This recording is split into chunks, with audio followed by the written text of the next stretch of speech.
Hello friends, welcome to mahikitchentamil. நம்ம சேனல்ல இன்னைக்கு என்ன செய்ய போறோம்னு பாத்தீங்கன்னா ரொம்ப ஹெல்தியான வாழைப்பூ முட்டை பொரியல் தாங்க செய்ய போறோம். வாங்க இது எப்படி செய்யலாம்னு நம்ம பார்க்கலாம். நம்ம சேனலை நீங்க ஃபர்ஸ்ட் டைம் பார்க்கறவங்களா இருந்தீங்கன்னா Subscribe பண்ணிட்டு பாருங்க. பக்கத்துல இருக்க பெல் ஐகானை கிளிக் பண்ணிக்கங்க. இப்போ நம்ம வாழைப்பூவை க்ளீன் பண்ணிக்கலாம். மேல அந்த இதழ் மாதிரி இருக்கதை எடுத்துட்டு கையில இப்படி எடுத்துக்கங்க. எடுத்ததுக்கு அப்புறம் பாத்தீங்கன்னா நரம்பு மாதிரி இருக்கும். அந்த நரம்பு மாதிரி இருக்கதை எடுத்துருங்க. அது கூடவே சின்னதா ஒரு ஒயிட் கலர் லேயர் மாதிரி இருக்கும். அதையும் எடுத்துக்கலாம். இது வந்து எல்லா இதுலயும் இந்த ஒயிட் கலர் லேயர் எடுக்கணும்ங்கறல ஒரு 2-3 இதழ்ல மட்டும் இருக்கும். எடுத்தா போதும். உள்ள போக போக நம்ம எடுக்கணும்ங்கற அவசியம் இல்ல. அடுத்து பாத்தீங்கன்னா இன்னும் கொஞ்சம் ஈஸியான மெத்தட் இப்படி கையில வச்சு இப்படி தேய்ச்சிங்க அப்படினா அந்த நரம்பு மட்டும் நமக்கு தனியா தெரியும். எடுக்கிறதுக்கு ஈஸியா இருக்கும். அவ்வளவுதாங்க. இது மாதிரி எல்லாத்தையும் எடுத்து க்ளீன் பண்ணி வச்சுக்கோங்க.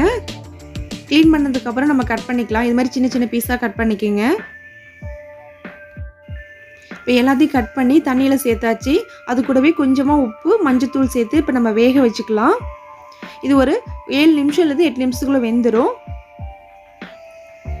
இப்போ பாருங்க நல்லா கொதிச்சு வந்துடுச்சு. இப்போ வெந்துடுச்சு. நம்ம அடுப்பை ஆஃப் பண்ணிட்டு நம்ம ஒரு ஸ்ட்ரைனர்ல வடிச்சுக்கலாம். இப்போ சுத்தமா தண்ணி இல்லாம நல்லா வடிச்சு வெச்சுக்குங்க. அடுத்து நம்ம தாளிப்பு ரெடி பண்ணிக்கலாம். அதனால கடாயில 1 டேபிள்ஸ்பூன் அளவுக்கு எண்ணெய் ஊத்திக்கங்க. எண்ணெய் நல்லா சூடானதும் கடுகு சேர்த்துக்கலாம். அது கூடவே கருவேப்பிலை. நான் வந்து ஒரு 4 பச்சை மிளகாய் சேர்த்திருக்கேன். இதுல வேற எந்த மசாலா பொடி நம்ம சேர்க்காதனால 4 பச்சை மிளகாய் சேர்த்திருக்கேன். உங்களோட காரத்துக்கு ஏத்த மாதிரி நீங்க கூட்டியே குறைச்சே சேர்த்துக்கலாம். அது கூட கட் பண்ணி வச்சிருக்க பெரிய வெங்காயம் 1 சேர்த்துக்கிறேன். இது எல்லாம் சேர்த்துட்டு நல்லா வதக்கி விட்டுக்குங்க. இப்போ நம்ம இந்த பொரியலுக்கு தேவையான அளவு உப்பு சேர்த்துக்கலாம். உப்பு கொஞ்சம் பார்த்தே சேர்த்துக்குங்க. ஆல்ரெடி நம்ம வந்து வாழைப்பூ வேக வைக்கும்போது சேர்த்துருக்கோம். அதனால பார்த்துட்டு கொஞ்சமா சேர்த்துக்குங்க. பத்தலைன்னா கூட நம்ம அப்புறம் சேர்த்துக்கலாம். இப்போ வெங்காயம் நல்லா வதங்கிடுச்சுங்க. இந்த ஸ்டேஜில் நம்ம வந்து வேக வச்சு வடிச்சு வச்சிருக்க வாழைப்பூவை இது கூட சேர்க்க ஆரம்பிச்சிடலாம். சேர்த்துட்டு ஒரு 1 நிமிஷத்துக்கு இந்த மாதிரி நல்லா வதக்கி விட்டுக்குங்க. இந்த வாழைப்பூல இருக்க தண்ணி எல்லாமே ட்ரை ஆயிடணும். இப்போ பாருங்க வாழைப்பூவோட தண்ணி எல்லாமே நல்லா வத்தி வந்துச்சு. இந்த ஸ்டேஜில் நான் 3 முட்டையை உடைச்சி இது கூட சேர்த்துருக்கேன். நீங்கள் தேவைப்பட்டால் இன்னும் 2 முட்டை கூட சேர்த்துக்கலாம். 5 முட்டையை சேர்த்திங்கனாலும் நல்லா தான் இருக்கும்.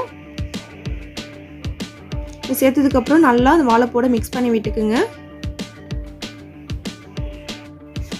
நல்லா கைவிடாமல் கலந்து விட்டுட்டே இருங்க. இல்லை அப்படின்னா முட்டை போய் அடியில் பற்றிக்கும்.